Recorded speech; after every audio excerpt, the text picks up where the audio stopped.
이 서원 규례는 민수기 27장과 레위기 27장과 민수기 6장에서 이미 말씀하셨던 서원 규례를 조금 더 보완하는 성격을 갖고 있습니다. 여러분, 서원은 아주 고차원적인 예배 형태의 하나로서 하나님은 선민의 경건한 서원 행위를 매우 기뻐하셨습니다. 그 중에 한 가지가 바로 나시린 법입니다. 그러나 이 서원은 인간의 어리석음으로 인해서 경솔하게 행해질 우려가 있었고 미신적으로 행해질 우려가 있었습니다. 그래서 그로 인해서 언약 공동체의 질서를 무너뜨릴 위험이 있었습니다. 하나님은 이를 방지하기 위하여 그 서원이 반드시 가장의 권위 아래서, 아버지와 남편의 권위 아래서 이루어져야 한다고 규정하셨습니다. 그런데 우리는 이것을 통해서 복음을 발견할 수 있습니다. 왜냐하면 모든 율법은 다 그리스도의 복음을 계시하고 있기 때문입니다. 1절 2절을 같이 읽겠습니다. 시작. 모세가 이스라엘 자손 지파의 수령들에게 말하여 이르되 여호와의 명령이 이러하니라. 사람이 여호와께 소원하였거나 결심하고 서약하였으면 깨뜨리지 말고 그가 입으로 말한 대로 다 이행할 것이니라. 이 1, 2절 말씀은 서원에 대한 일반적인 규례를 설명합니다. 본래 히브리어 성경에는 민수기 29장이 39절에서 끝이 납니다. 그리고 민수기 29장 40절이 히브리어 성경 30장의 1절로 기록이 되어 있습니다. 이렇게 모세는 여호와께서 그에게 명하신 모든 것을 이스라엘 자손에게 말하였다. 이것이 히브리 성경의 1절입니다. 그러니까 하나님께서 29장 39절에서 절기에 대한 제사는 개인적으로 드리는 서원제와 낙헌제 외에 따로 드려야 한다는 말씀을 하신 후에 30장에서 서원제에 대한 설명을 하고 계시는 것입니다. 서원이란 선민이 하나님과의 언약 관계에 근거하여 그 은혜에 대한 보답으로 자신의 전 인격을 발휘하여 자발적으로 하나님께 어떤 것을 드리겠다고 약속하는 행위를 말합니다. 이런 서원은 때로는 위기 상황에서 이루어지기도 하고 때로는 어떤 목표의 실현을 위해서 행하기도 하였습니다. 그리고 결심 서약은 이런 서원과는 달리 하나님의 영광을 위해서 또는 하나님 보시기에 합당한 모습으로 변화될 수 있게 하기 위해서 마치 말이나 나귀를 그 기둥에 매어서 결박하듯이 자신을 스스로 속박하여 금식, 금주, 금욕, 금언 등을 행하는 일종의 절제 서약이었습니다. 하나님은 이런 서원이나 서약, 그것이 충분한 숙고에 의해서 이루어졌든 일시적인 충동에 의해서 이루어졌든 간에 반드시 그 입으로 말한 것은 성실하게 이행되어야 한다고 말씀하셨습니다. 2절 말씀을 보시면 깨뜨리지 말라는 뜻은 더럽히지 말라, 신성 모독하지 말라는 뜻입니다. 그러니까 여러분, 서원이나 서약을 임의로 깨뜨리는 것은 자신의 말에, 자신의 도덕성, 자신의 언어의 신뢰성에 치명적인 손상을 입히는 것이기 때문에 결국 자기를 더럽히는 것이 되었습니다. 뿐만 아니라 그들은 하나님과 언약 관계에 있는 자들로서 모든 종류의 약속이 다 하나님의 권위 아래서 이루어진다고 믿었습니다. 그렇기 때문에 그 어떤 종류의 약속을 깨트리는 것은 곧 신성 모독죄, 하나님을 모독하는 죄라고 믿었습니다. 말씀으로 이 세상을 창조하시고 말씀으로 구원을 약속하셔서 그것을 실행에 옮기신 하나님은 자기 백성도 그 말에 책임을 지는 공신력 있는 백성이 되기를 원하셨습니다. 그래서 구약의 이스라엘 사회는 언어의 구속력이 높은 사회였습니다. 이런 서원의 이행은 하나님을 영화롭게 하고 서원한 자의 믿음을 성장시킬 수 있는 아름다운 신앙 행위였습니다. 그러나 하나님은 인간의 형편을 깊이 이해하시기 때문에 서원을 물을 수 있는 경우에 대해서도 말씀해 주셨습니다. 3절에서 5절 말씀을 같이 읽겠습니다. 시작. 또 여자가 만일 어려서 그의 아버지 집에 있을 때 여호와께 서원한 일이나 스스로 결심하려고 한 일이 있다고 하자. 그의 아버지가 그의 서원이나 그가 결심한 서약을 듣고도 그에게 아무 말이 없으면 그의 모든 서원을 행할 것이요 그가 결심한 서약을 지킬 것입니다. 그러나 그의 아버지가 그것을 듣는 날에 허락하지 아니하면 그의 서원과 결심한 서약을 이루지 못할 것이니 그의 아버지가 허락하지 아니하였은즉 여호와께서 사하시리라. 여러분 3절에서 5절은 아직 결혼하지 않은 젊은 딸의 서원에 대해서 설명합니다. 이 경우 하나님은 그의 아버지가 그 딸의 서원 이행 여부에 대한 결정권을 행사할 수 있는 권위를 부여하셨습니다. 그러니까 아버지의 허락이 있어야 그 서원을 이행할 수 있다는 말씀입니다. 4절을 보십시오. 만약 그의 아버지가 그 딸의 서원이나 서약을 듣고 아무 말이 없으면 그것은 서원을 수용하는 것으로 여겨서 그 딸은 그 서원을 이행할 수 있었습니다. 여기서 듣는다는 말은 소문으로 듣거나 우연히 듣는 것이 아니라 직접 보고를 받는 것을 말합니다. 당시 이스라엘 가정은 하나님께서 하나님의 권위를 아버지에게 부여하셨기 때문에 그 자녀들은 그들의 모든 일을 아버지에게 보고해야만 했습니다. 만약 아버지가 허락했음에도 불구하고 그 서원을 이행하지 않는다면 그 딸은 하나님께 죄를 범하는 것이 되어 속죄제를 바쳐야만 했습니다. 5절을 보시면 그러나 그의 아버지가 그것을 듣는 날에 허락하지 아니하면, 그러니까 단순히 소극적인 반대가 아니라 강력하게 그 서원을 실행하지 못하도록 강력하게 막는다면 그 서원은 무효화가 됩니다. 그리고 하나님은 그 여인이 서원을 이행하지 못한 것에 대한 죄를 용서해 주십니다. 그러나 여기에는 조건이 있습니다. 이런 반대는 반드시 그것을 듣는 그날에 그것을 충분히 숙고한 후 그날 안에 결정해야 했습니다. 만약 듣는 그날에 반대하지 않고 오랜 기간 침묵하고 있다가 뒤늦게서야 반대를 한다면 그것은 무언의 동의를 표한 후에 다시 거절하는 것이 되어 그 딸의 서원을 이행하지 못한 것에 대한 책임은 그 아버지가 져야 했습니다. 6절에서 8절을 같이 읽겠습니다. 시작. 또 혹시 남편을 맞을 때 서원이나 결심한 서약을 경솔하게 그의 입술로 말하였으면 그의 남편이 그것을 듣고 그 듣는 날에 그에게 아무 말이 없으면 그 서원을 이행할 것이요 그가 결심한 서약을 지킬 것이니라. 그러나 그의 남편이 그것을 듣는 날에 허락하지 아니하면 그 서원과 결심하려고 경솔하게 입술로 말한 서약은 무효가 될 것이니 여호와께서 그 여자를 사하시리라.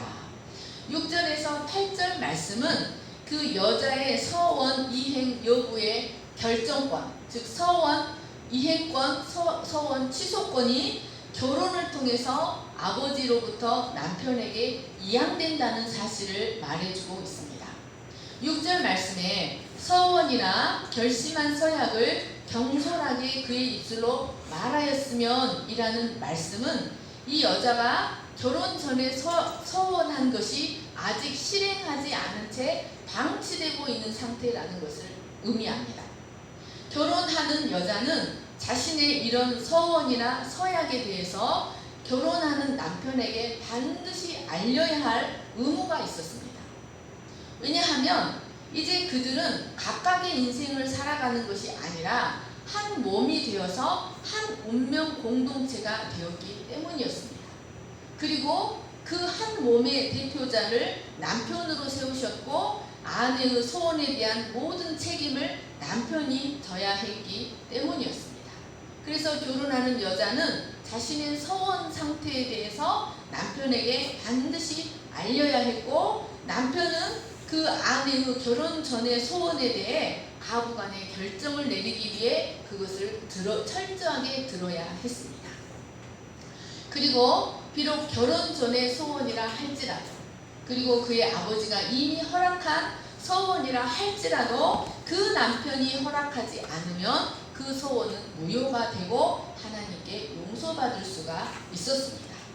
자, 9절 말씀을 같이 읽겠습니다. 시작. 과부나 이혼당한 여자의 소원이라 그가 결심한 모든 서약은 지킬 것이니라.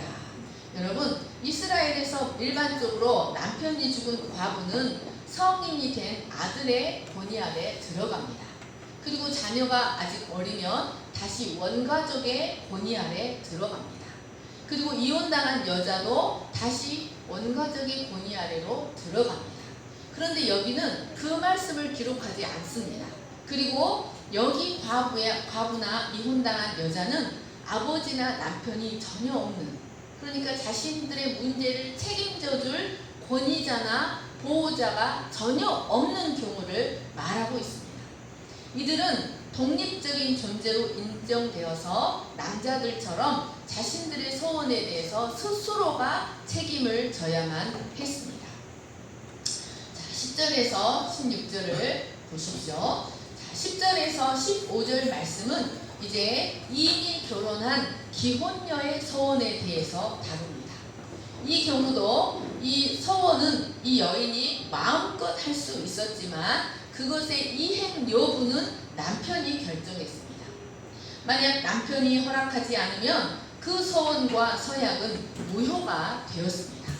그러니까 모든 소원은 남편이 지키기도 할 수 있고 무효하게도 할 수 있었던 것이었습니다.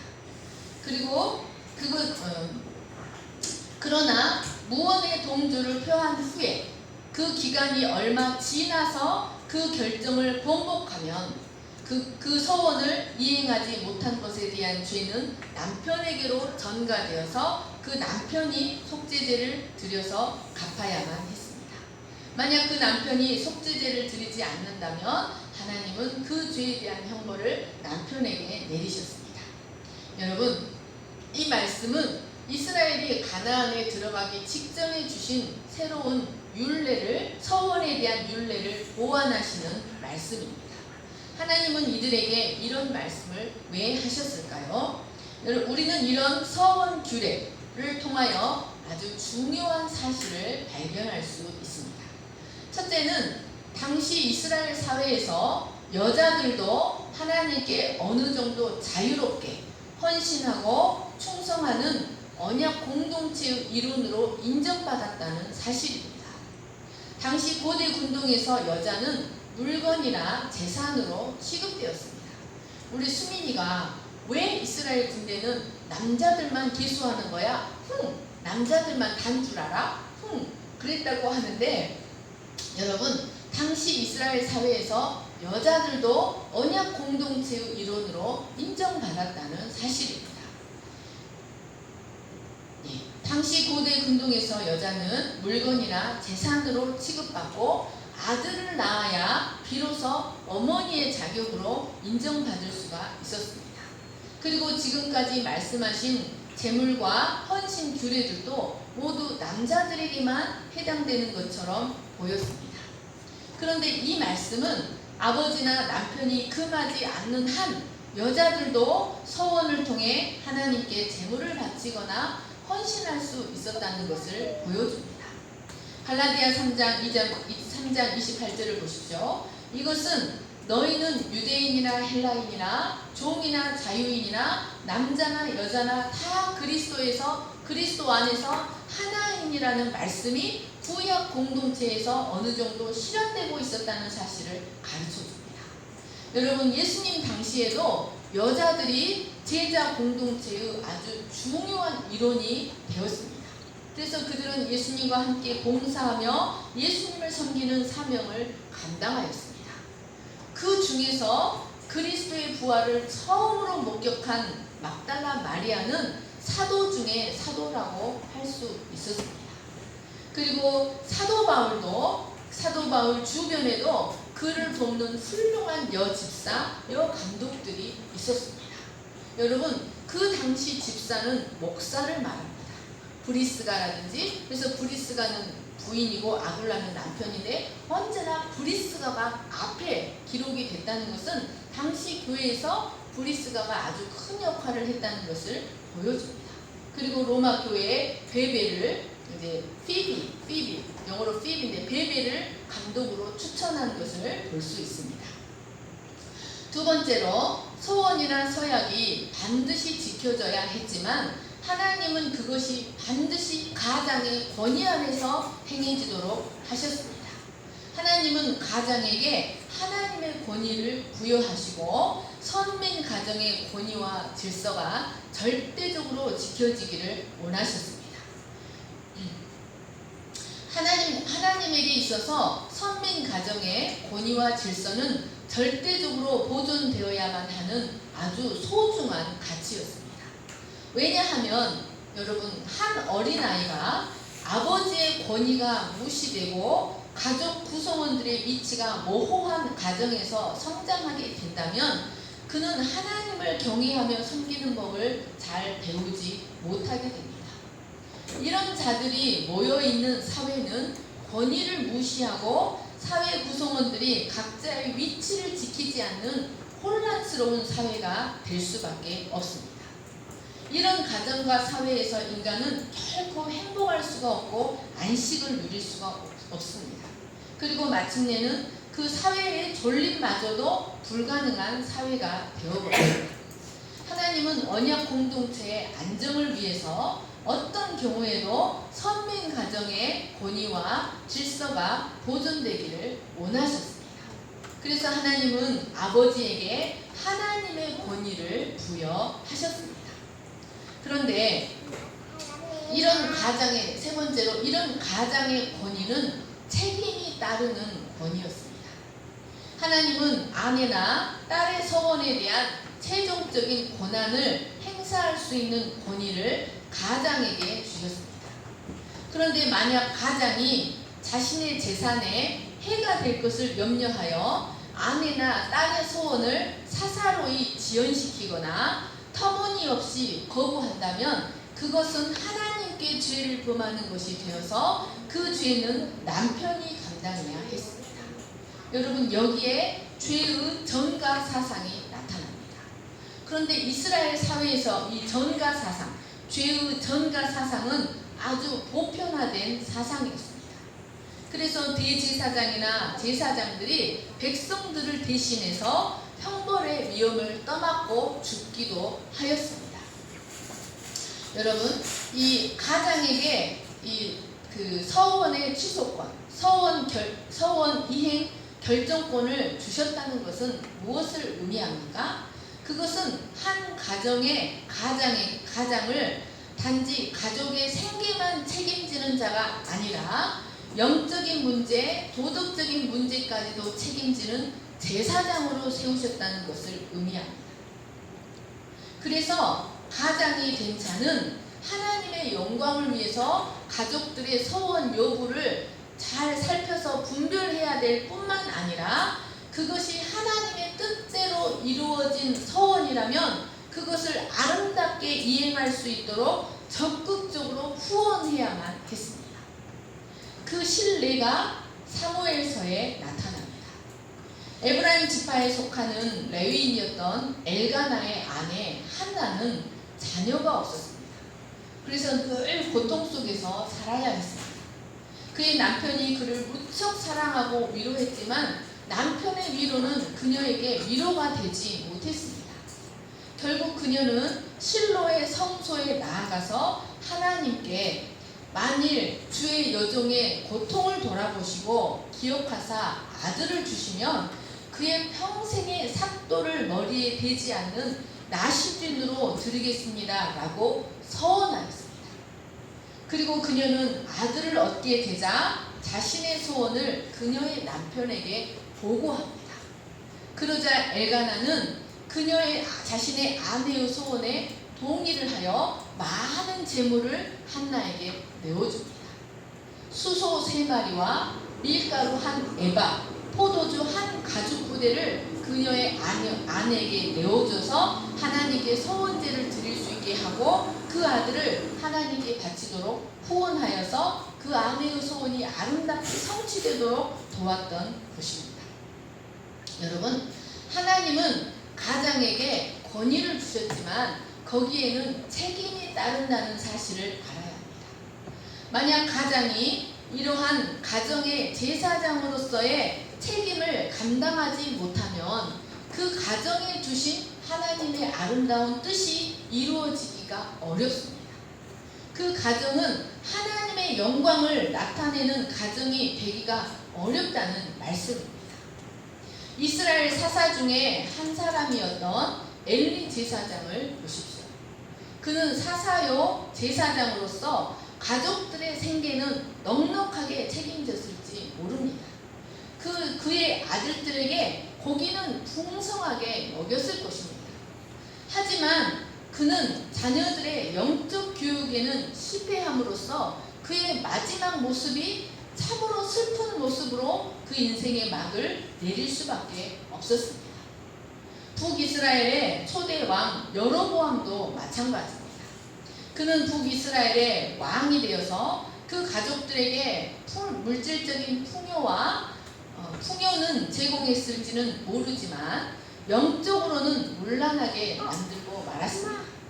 결국 그의 아들 나답이 그 아비의 행실을 따라 온갖 악을 행함으로 하나님의 징계가 그 집에 임하여 그 집에 속한 사람이 하나도 남지 못하는 멸문의 화를 당하고 말았습니다.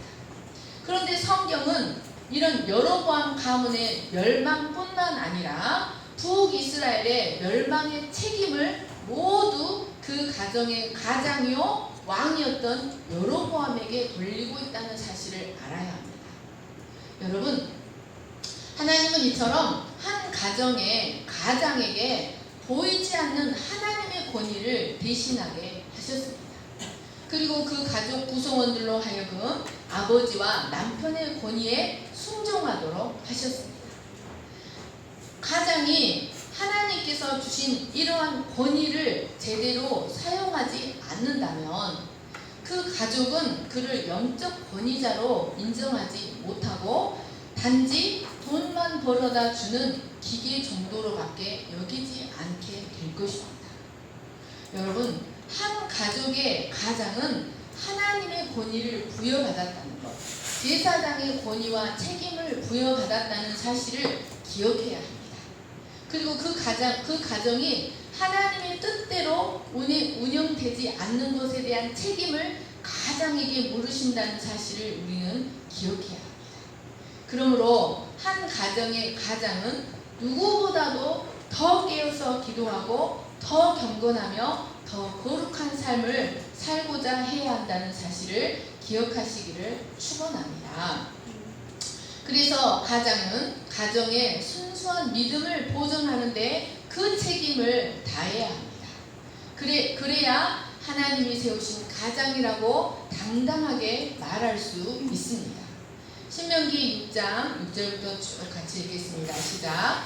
오늘 내가 내게 명하는 이 말씀을 너는 마음에 새기고 내 자녀에게 부지런히 가르치며 집에 앉았을 때에든지 길을 갈 때에든지 누워있을 때에든지 일어날 때에든지 이 말씀을 강론할 것이며 욥기 1장 5절 말씀을 보십시오. 그들이 차례대로 잔치를 끝내며 욥이 그들을 불러다가 성결하게 하되 아침에 일어나서 그들의 명수대로 번제를 드렸으니 욥이 말하기를 혹시 내 아들들이 죄를 범하여 마음으로 하나님을 욕되게 하였을까 하니라. 욥의 행위가 항상 이러하였더라. 사도행전 10장 1절 가이사라에 고넬료라 하는 사람이 있으니 이달리아 부데라 하는 군대의 백부장이라. 그가 경건하여 온 집안과 더불어 하나님을 경외하며 백성을 많이 구제하고 하나님께 항상 기도하더니. 에베소서 6장 4절 또 아비들아 너희 자녀를 노엽게 하지 말고 오직 주의 교훈과 훈계로 양육하라.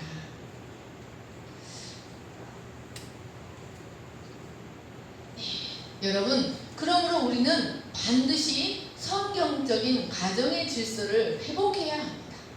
가족 구성원 전체가 서로의 권위를 인정해주고 그리고 서로의 역할을 충실히 감당하는 성경적인 가정, 건강한 가정을 이루어 가야 합니다. 그래서 남편 된 자는 한 가정의 머리로서 그 아내를 사랑하되 그리스도께서 교회를 사랑하시듯 자신의 생명까지도 내어줄 만큼 사랑해야 합니다. 그리고 아내 된 자는 가정의 머리 된 남편을 존중하되 교회가 그리스도에게 복종하듯 그 권위에 철저히 복종해야 합니다. 그리고 자녀된 자는 그 부모를 진실된 존경과 사랑으로 복종하고 부모된 자는 주의 교양과 훈계로 자녀를 양육하되 범사의 모범을 보임으로써 양육해야 합니다. 그래서 그 자녀가 신실한 하나님의 자녀로 건강한 사회인으로 성장하도록 말씀으로 양육해야 합니다.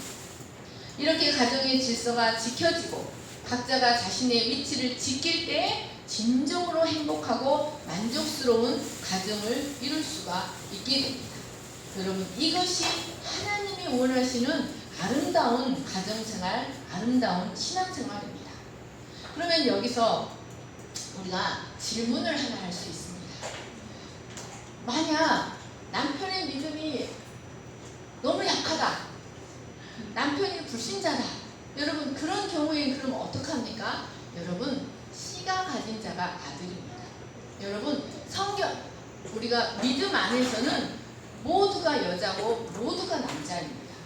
믿음 안에서는 모두가 그리스도의 아내요, 믿음 안에서는 모두가 씨를 가진 아들입니다. 그러니까 그 가정의 영적인 가장은 복음이 있는 자가 영적인 가장인 것입니다. 본래 남자가 가장의 역할을 잘 해야 되지만 남편이 믿음이 없는 경우에는 아내가 가장의 역할을 해야 합니다. 그래서 하나님의 말씀대로 하나님의 영광이 실현되는 가정이 될 수 있도록 해야 합니다. 그런데 이 말씀, 이 서원에 대한 규례는 궁극적으로 구속사를 계시하고 있습니다. 여러분, 성경은 구속사적으로 하나님과 이스라엘의 관계, 하나님과 언약 백성의 관계를 왕과 백성의 관계, 아버지와 자녀의 관계, 남편과 아내의 관계로 계시합니다. 그러므로 여기서 아버지나 남편이 딸이나 아내의 서원 준수를 여부를 결정할 수 있다고 하는 것은 궁극적으로 하나님과 그리스도께서 언약 백성의 서원 준수 여부를 결정하고 책임진다는 복음을 예표하고 있습니다. 여러분, 사람이 예수님을 주요 그리스도로 영접하면 그와 영적으로 연합하여 그와 영적인 혼인관계가 이루어집니다. 그래서 이제 그는 그리스도에게 복종하는 존재가 될 뿐 아니라 그리스도의 책임 아래 놓이는 존재가 됩니다. 그런데 인간에게는 근본적으로 하나님 앞에서 행한 서원을 이행하지 못한 것에 대한 율법의 요구가 있습니다. 인간은 근본적으로 하나님 앞에서 행한 서원을 이행하지 못한 율법의 정죄가 우리에게 놓여 있다는 말씀입니다. 창세기 1장 26절, 28절, 2장 15절을 같이 읽겠습니다. 시작. 하나님이 이르시되 우리의 형상을 따라 우리의 모양대로 우리가 사람을 만들고 그들로 바다의 물고기와 하늘의 새와 가축과 온 땅과 땅에 기는 모든 것을 다스리게 하자 하시고 하나님이 그들에게 복을 주시며 하나님이 그들에게 이르시되 생육하고 번성하여 땅에 충만하라 땅을 정복하라 바다의 물고기와 하늘의 새와 땅에 움직이는 모든 생물을 다스리라 하시니라. 여호와 하나님이 그 사람을 이끌어 에덴 동산에 두어 그것을 경작하며 지키게 하시고. 여러분, 이것은 하나님의 맹세입니다. 내가 너희를 그렇게 만들겠다, 내가 너희를 왕이요 제사장으로 만들겠다는 하나님의 소원입니다. 이 하나님의 소원에 대해서 인간은 1장, 2장 17절로 반응했습니다. 창세기 2장 17절 선악을 알게 하는 나무의 열매는 먹지 말라 내가 먹는 날에는 반드시 죽으리라. 여러분 이것이 하나님의 소원에 대한 인간의 소원이었습니다. 그래서 이 소원이 지켜질 때 하나님의 소원이 이행됩니다. 그런데 인간은 이 소원을 어기고 말았습니다. 이 소원을 배반하고 말았던 것입니다. 그래서 하나님은 다시 서약하십니다. 창세기 3장 15절은 그리스도의 서원입니다. 시작. 내가 너로 여자와 원수가 되게 하고 내 후손도 여자의 후손과 원수가 되게 하리니 여자의 후손은 내 머리를 상하게 할 것이요 너는 그의 발꿈치를 상하게 할 것이다. 태초에 하나님은 인간을 하나님을 대신할 왕이요 제사장으로 세우고자 하셨습니다. 그리고 인류의 시조 아담은 이에 대하여 마치 이스라엘이 신의 산에서 우리가 율법을 지키겠나이다 라고 하나님께 서약했던 것처럼 선악을 알게 하는 나무의 열매는 먹지 않겠다고 소원함으로 하나님과 언약관계를 맺었습니다. 그러나 인간은 이 소원을 온전히 이행하지 못하고 배반함으로 율법의 정죄를 받아 영원한 사망에 거하는 존재가 되고 말았습니다. 이것이 인간의 비참한 실존입니다. 그런데 우리의 신랑 되신 그리스도께서 우리의 남편 되신 그리스도께서 우리를 대신하여 십자가에 못 박히심으로 우리에 대한 율법의 요구를 모두 충족시켜 주셨습니다. 예수님께서 모두 책임져 주신 것입니다. 그리고 우리를 율법의 정죄로부터 자유롭게 하셨습니다. 그러나 여러분 이처럼 자신을 율법의 요구로부터 보호해줄 책임자, 권위자가 없는 영적인 과부, 영적인 이혼녀는 그 율법의 요구를 스스로 온전히 감당해야 합니다. 그래서 그의 평생과 그의 영혼의 세계를 율법의 정죄 가운데, 심판 가운데 지내야 합니다. 이처럼 언약에 대한 하나님의 성실하심과 인간의 불성실은 극명하게 대조를 이룹니다.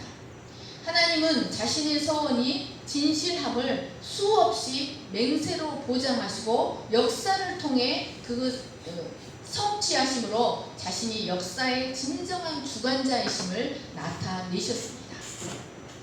시편 116편 14절을 같이 읽겠습니다. 시작. 여호와의 모든 백성 앞에서 나는 나의 서원을 여호와께 갚으리로다. 내가 여호와께 서원한 것을 그의 모든 백성이 보는 앞에서 내가 지키리로다. 제가 기록 안 했군요. 죄송합니다. 제가 기록 안 했어요. 시편 116편입니다. 여호와의 모든 백성 앞에서 나는 나의 서원을 여호와께 갚으리로다. 내가 여호와께 서원한 것을 그의 모든 백성이 보는 앞에서 내가 지키리로다. 예루살렘아 내 한가운데서 곧 여호와의 성전 뜰에서 지키리로다. 할렐루야. 여러분 이 말씀은 바로 그리스도께서 자신이 그 소원을 반드시 이행할 것이라는 예언의 말씀입니다. 여러분 그리스도는 그 소원을 이행하는 것이 얼마나 고통스러우셨는지 겟세마네 동산에서 심히 괴로워하시며 아버지여 만일 할만하시거든 이 잔을 내게서 지나가게 하옵소서라고 3번이나 기도하셨습니다. 그러나 그는 결국 하나님의 영광을 위해서 그리고 자기 아내의 영원한 행복을 위해서 죽음과 심판의 잔을 온전히 마셨습니다. 이로써 자신의 소원을 모두 이해하셨습니다. 그리고 이를 통해 우리에게 참된 평화와 참된 자유를 주시고 하나님과의 언약의 관계를 온전히 회복하는 축복의 자리로 나아갈 수 있게 하셨습니다. 여러분 우리에게 우리의 보호자, 우리의 권위자가 있다는 것이 우리 율법의 모든 요구를 만족시켜주고 율법의 정죄로부터 우리를 구원해줄 책임자가 있다는 것, 보호자, 권위자가 있다는 것이 얼마나 큰 축복인지를 기억하시기를 간절히 축원합니다. 그래서 우리는 더 이상 율법의 정죄를 받지 않습니다. 우리는 더 이상 과부가 아니요 우리는 더 이상 버림받은 이혼녀가 아닙니다. 우리의 남편 되신 그리스도께서 우리의 죄에 대한 모든 죄가를 모두 담당하셨습니다. 그래서 이제 우리는 그에게 온전히 복종하는 삶을 살아감으로써 참 자유 가운데 율법의 요구를 충족시키는 복된 삶을 살아갈 수 있다는 것을 기억하시기를 간절히 축원합니다. 기도하겠습니다. 사랑과 은혜가 풍성하신 하나님 아버지, 우리는 이 여자의 소원 규례를 통하여 하나님께서 계신 오신 아름다운 복음의 비밀을 발견하게 됩니다.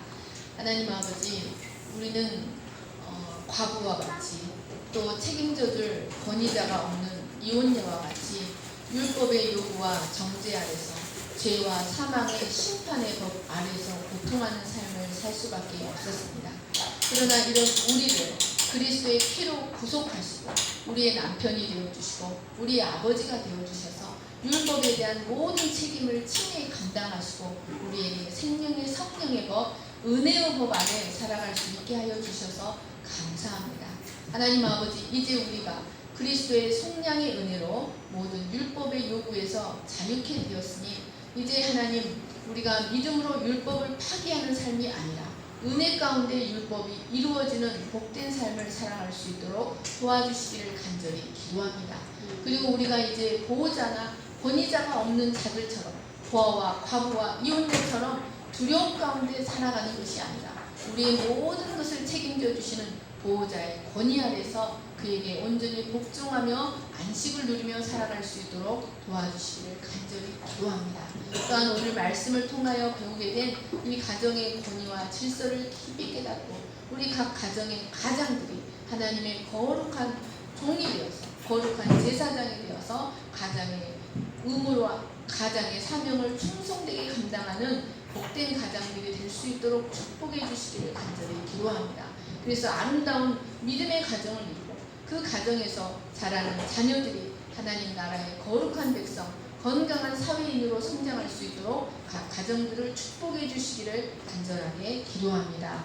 감사하며 돌보신 예수님의 이름으로 기도합니다.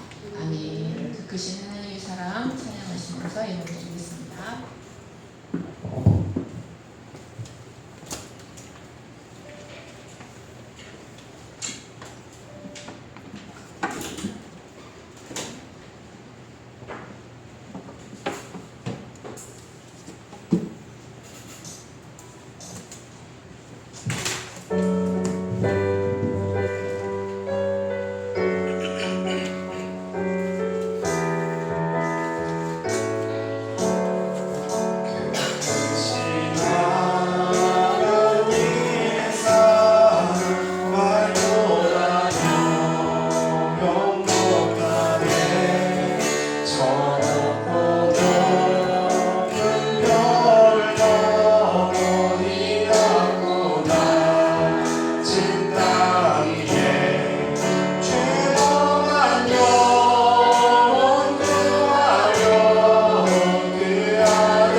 위해서 하나님 앞에서 기도하며 경건한 믿음의 가정들이 될 수 있도록 그리스도들이 아름다운 성경적인 가정, 아름다운 믿음의 가정들을 이루어갈 수 있도록 하나님 가정들을 축복해 주시기를 간절히 기도합니다. 하늘을 두루마리 삼고